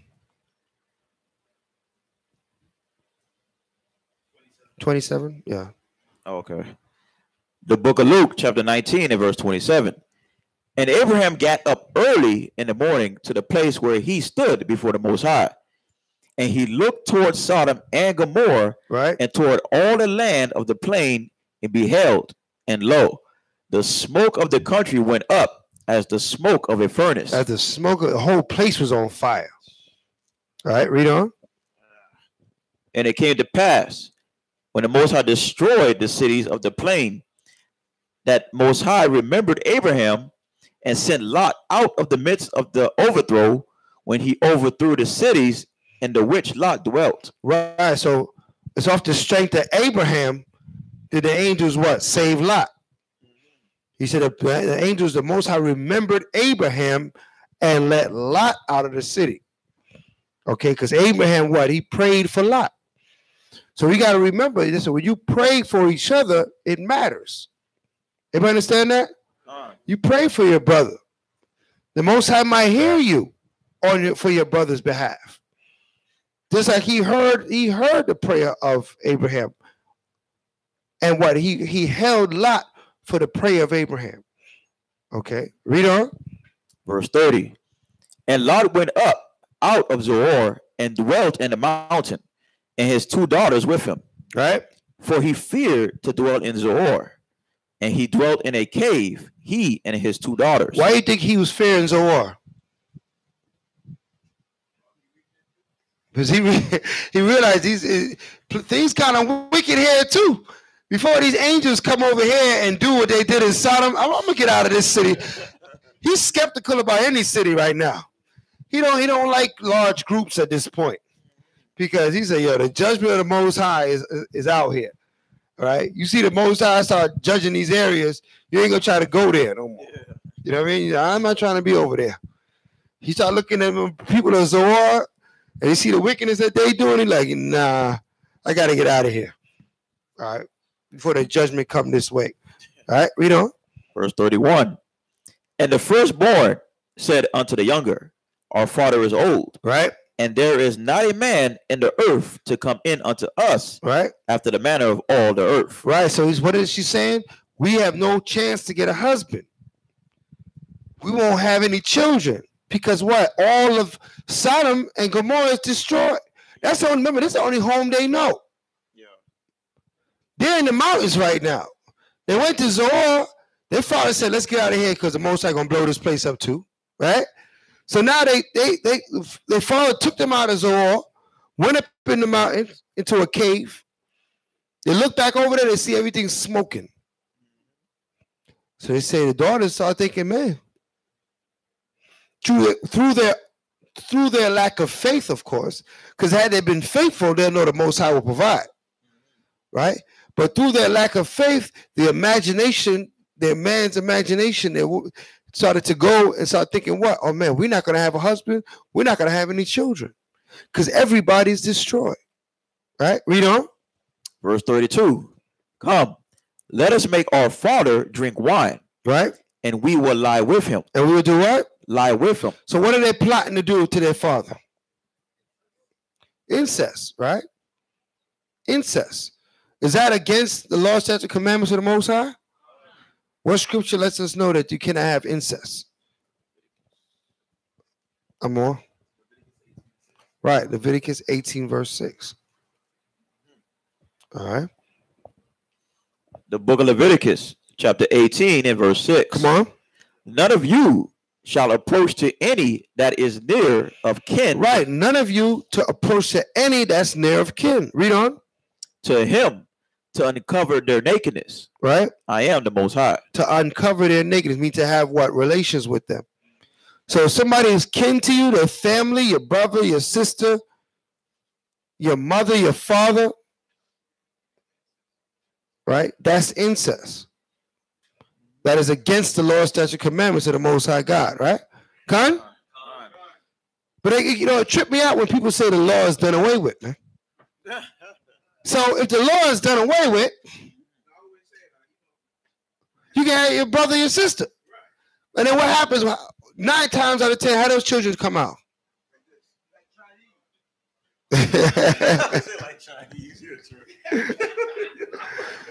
They come out with Down syndrome. 9 times out of 10.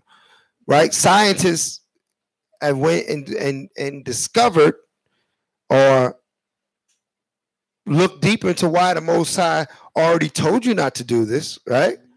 But of course, Esau don't listen, right? So he's known to have incest amongst his people, especially amongst those fake Jews, right? They're known to have incest amongst them quite a bit. That's why they have their own hospitals in their areas for Down syndrome. They have a very high population of Down syndrome amongst their people. A lot of people don't know that, right? You can look it up. Even though we grew up in Brooklyn, every area they had a hospital over there for retarded and Down syndrome. Why they always got these places here, right? Every neighborhood they had one of them buildings in there.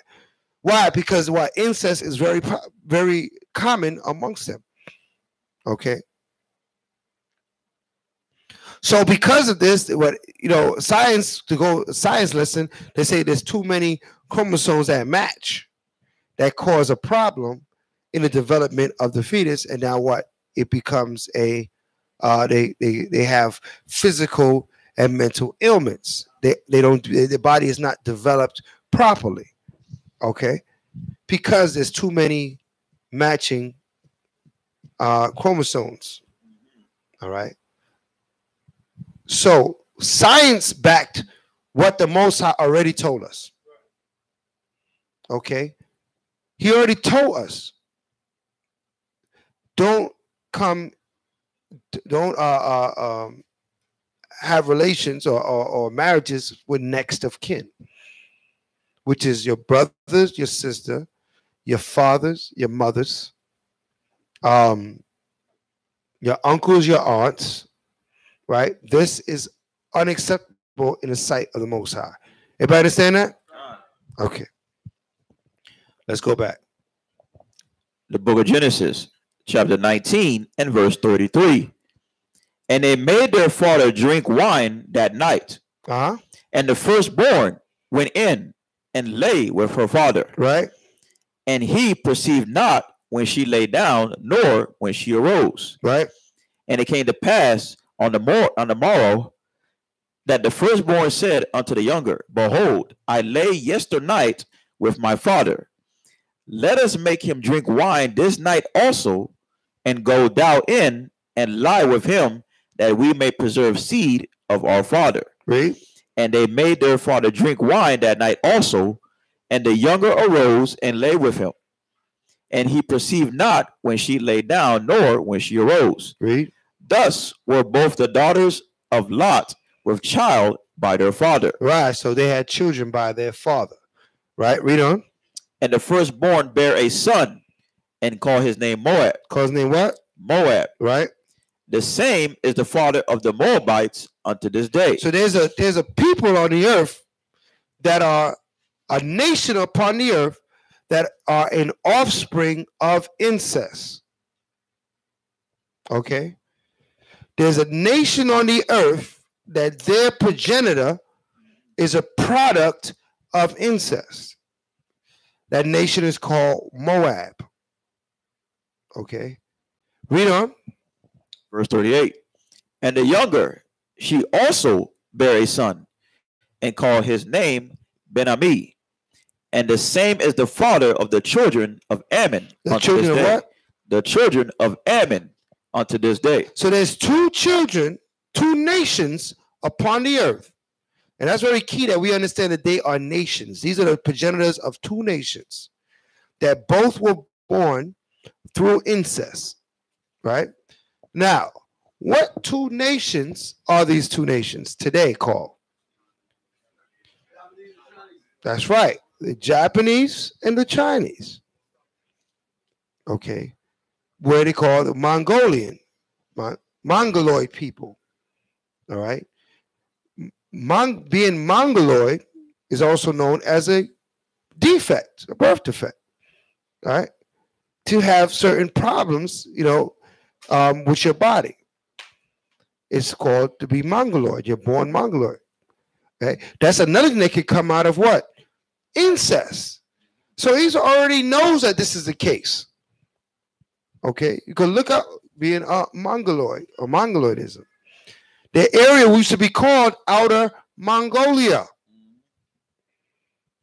which is now called Taiwan,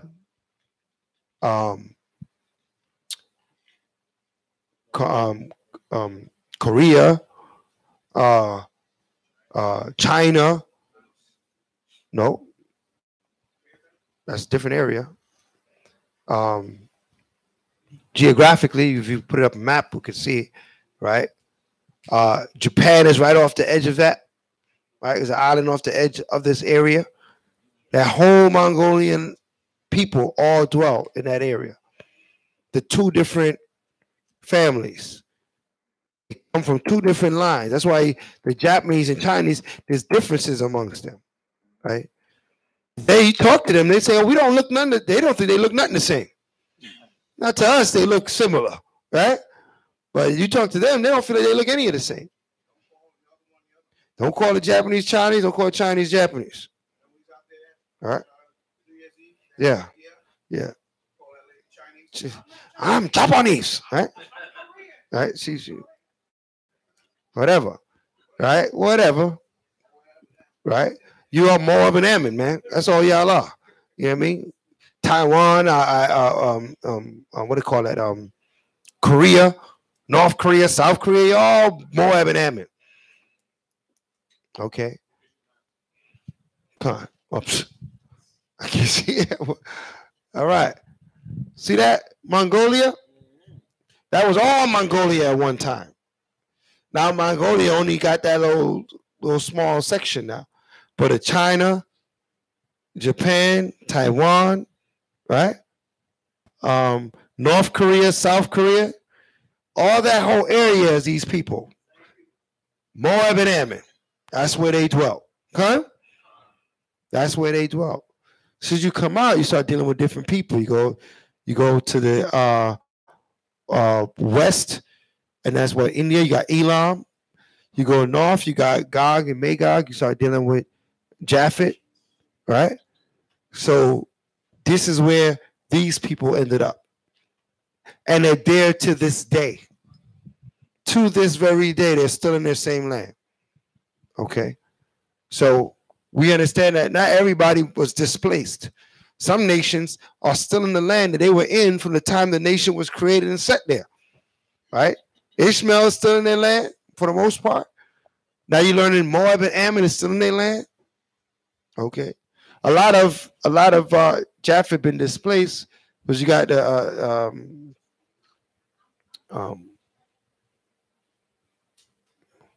Khazar, that's also Japhet, and those people got they get displaced here and there. Esau ran up in all these nations, right? That's why they all got that visage like Esau, but he ran up in all those nations. But prior to him coming there, these people didn't look like him. All right, they didn't look like Esau. All right, that's why they idolize Esau so much. Okay. All right, so let's read on. So now we learned the beginning of Moab and Ammon. So you see these so-called Oriental people, that's another name they go by. They're from the Orient, right? These are Moab and Ammon. That's all they are. All right. None more, none less. All right. Let's read. The book of Genesis, chapter 20 and verse 1. And Abraham journeyed from thence toward the south country, and dwelled between Kadesh and Shur, and sojourned in Gerar. Come on. And Abraham said of Sarah his wife, she is my sister. She's my what? She is my sister. Read. And Abimelech, king of Gerar, sent and took Sarah. But the Most High came to Abimelech in a dream by night, and said to him, behold, thou art but a dead man. Right. For the woman which thou hast taken, for she is a man's wife. Right. So what? He ain't go Abraham with this again, right? And now he's doing it to Abimelech. But the Most High went straight to Abimelech and said, listen, you about to kill yourself. Because that's a married woman. That's Sarah. That's Abraham's wife. Right? So he ain't let Abimelech get too deep in this situation. All right, read on. Verse 4. But Abimelech had not come near her, and he said, Lord, wilt thou slay also a righteous nation? Right. He said, listen, I ain't touch her. So you going to slay me, but I ain't going near her. Read on. Said he not unto me, she is my sister? Right. And she, Even she herself said, he is my brother. Right. They said, didn't they both lie to me and tell me this? They tricked me. Right. Read on. And the integrity of my heart. And the what? And the integrity of my heart. He said, my integrity, the integrity of my heart. Read on. And innocency of innocency, right? Of my hands have I done this. Right. He said, listen, man, I wasn't trying to break your commandments. Mm-hmm. He said, I had integrity. I'm innocent. All right. I was bamboozled. I was tricked. Right. They both lied to me. So he defended himself. He said, no, I'm not with this adultery thing. Read. Verse 6. And Yahweh said unto him in a dream, yea, I know that thou didst this in the integrity of thy heart. Right. For I also withheld thee from sinning against me. Right. Therefore suffered I thee not to touch her. Right. That's why I threatened you so quickly. Right. Because I know what you was thinking of doing, but I stopped you. So when the Most High said, I had mercy on you, I'm like, I came to you. But had you touched the woman, you would be surely put to death. All right, read on. 7. Now therefore restore the man his wife. Right. For he is a prophet, and he shall pray for thee, and thou shalt live. Right. And if thou restore her not, know thou that thou shalt surely die, thou and all that are thine. That's right. All that are nine, not just you, but your whole house. I'm gonna destroy everybody if you defile my daughter Sarah, right? By having her involved in adultery. So he warned him. He let him know it ain't going down, right? Because he had mercy on Abimelech, right? Read on. Verse 8. Therefore Abimelech rose early in the morning and called all his servants and told all these things in their ears. And the men were sore afraid. Then Abimelech called Abraham and said unto him, what hast thou done unto us? Right. And what have I offended thee that thou hast brought on me and on my kingdom a great sin? Right.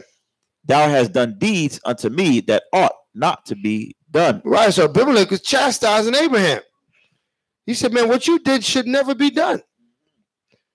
Right? You brought all this wickedness to us.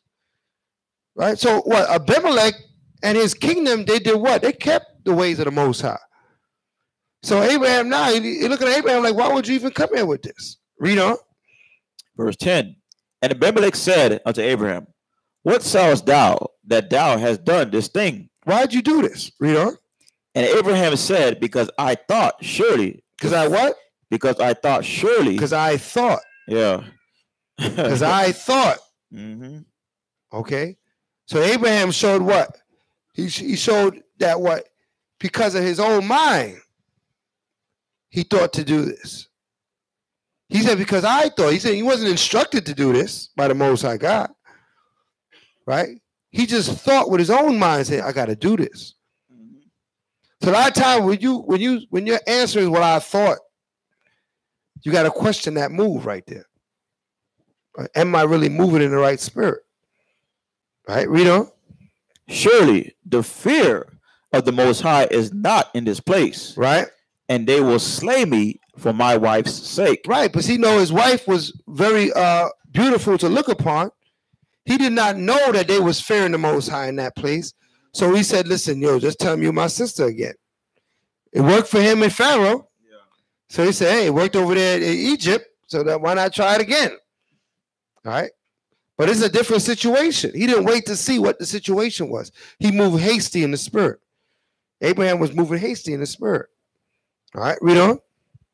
And yet indeed, she is my sister. Right. She is the daughter of my father. Right. But not the daughter of my mother. Right. And she became my wife. Right. So what? And he tried to clean it up and say, well, she is my sister anyway. Right. Right. The daughter of my father, but not of my mother. Okay. He tried to clean up the situation, but the situation is already messed. It's already jacked up. He already did what was wrong. He's being chastised. He said, what you did was wrong, Abraham. All right. Read on. And it came to pass when the Most High caused me to wander from my father's house, that I said unto her, This is thy kindness which thou shalt shew unto me. At every place whither we shall come, say of me, he is my brother. Right?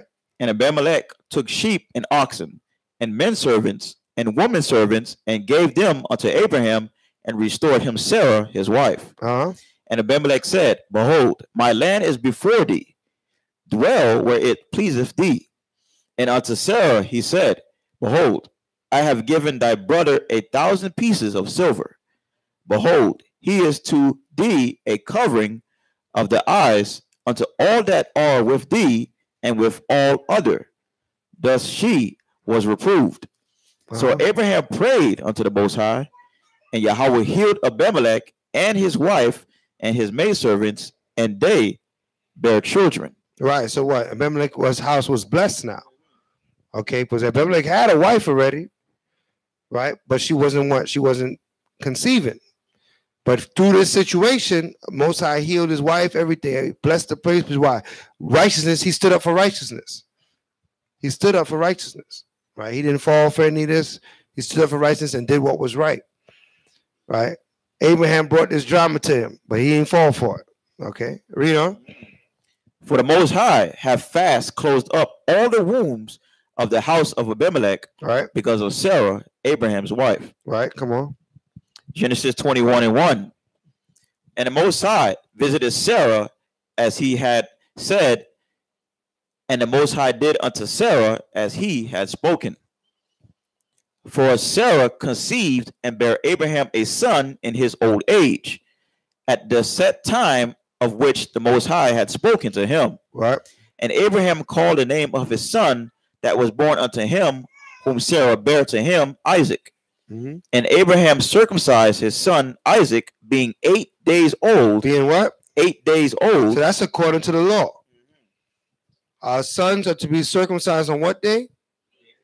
On the 8th day. So they moving according to the will of the Most High. Read on. As Yahweh had commanded him.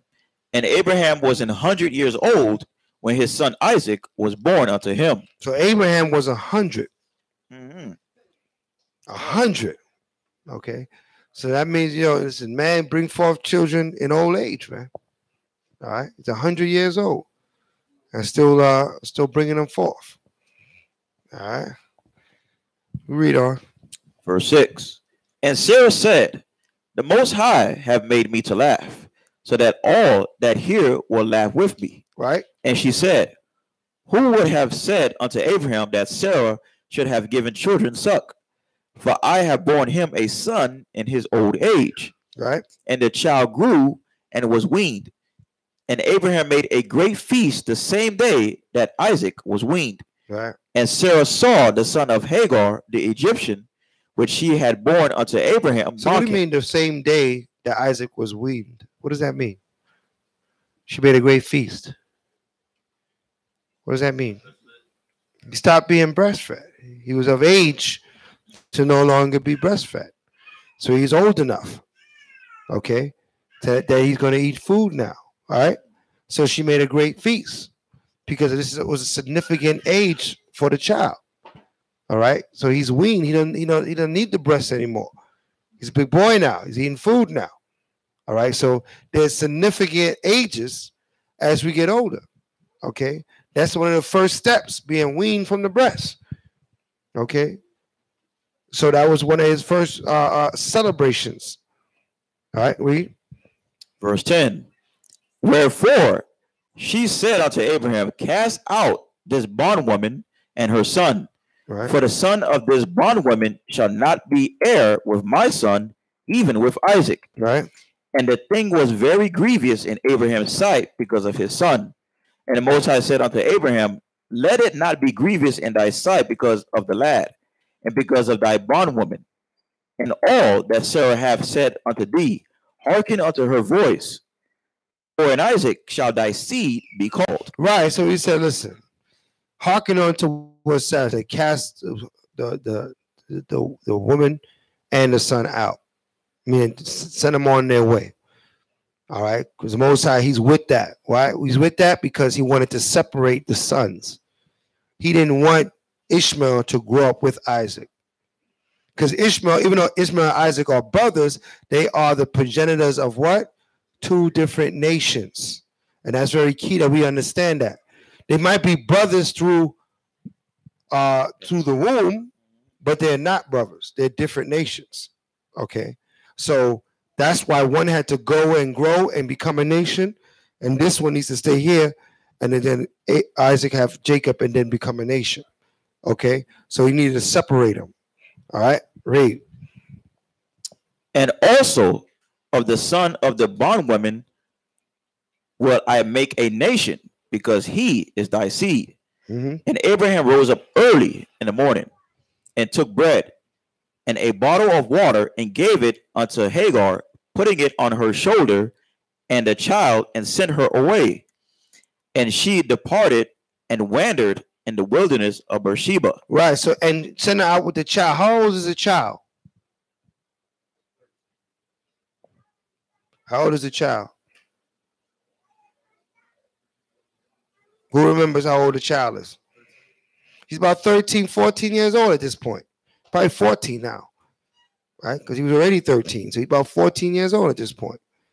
So it's not a baby, right? Our son is a teenager. Okay, read on. Verse 15. And the water was spent in the bottle, and she cast the child under one of the shrubs. And she went and sat her down over against him a good way off, as it were a bow shot. For she said, let me not see the death of the child. Right, so she said, you sit over here, I'm going to go over there, because we're going to die, and I don't want to see you die. Right, read on. And she sat over against him and lifted up her voice and wept. Right. And the Most High heard the voice of the lad. And the angel of the Most High called to Hagar out of heaven and said unto her, what aileth thee, Hagar? Fear not, for the Most High have heard the voice of the lad where he is. Right. Arise, lift up the lad and hold him in thine hand, for I will make him a great nation. Right. And Yahweh opened her eyes, and she saw a well of water. And she went and filled the bottle with water and gave the lad drink. And the Most High was with the lad, and he grew and dwelt in the wilderness and became an archer. Right. So what? She said, lift the lad, go there, tell the lad to get up, hold his hand, right? And y'all stay together. Because I'm gonna bless this young lad. And he said he became an archer, right? He grew strong, became an archer, a warrior. All right. An archer is one that what? Shoots the bow and arrow. All right. Read on. Verse 21. And he dwelt in the wilderness of Paran.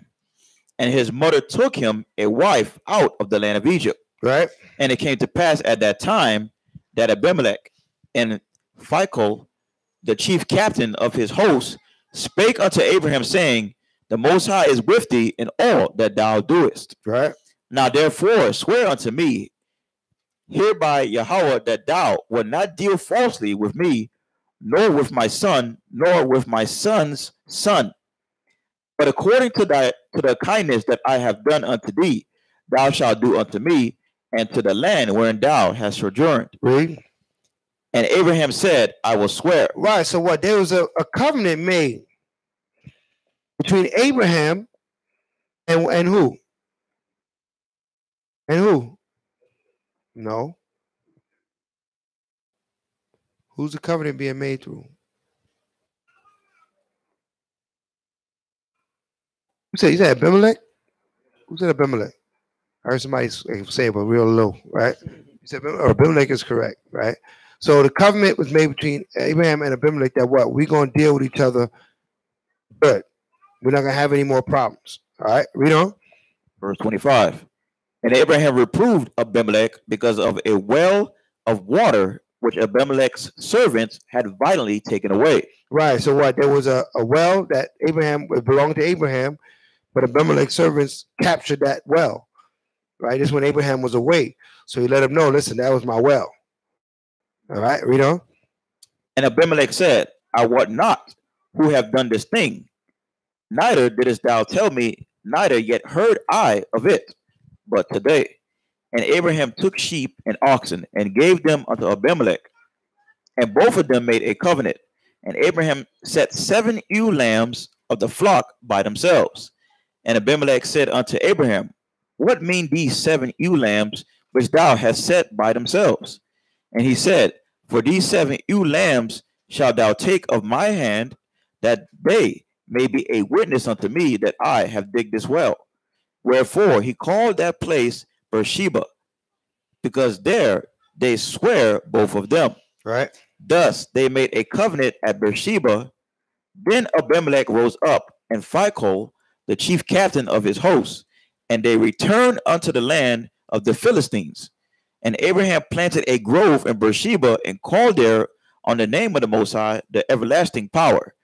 And Abraham sojourned in the Philistines' land many days. Right. So at that point, now you got to establish this well. This well is going to come back up in history, right? But this well has been established by first Abraham.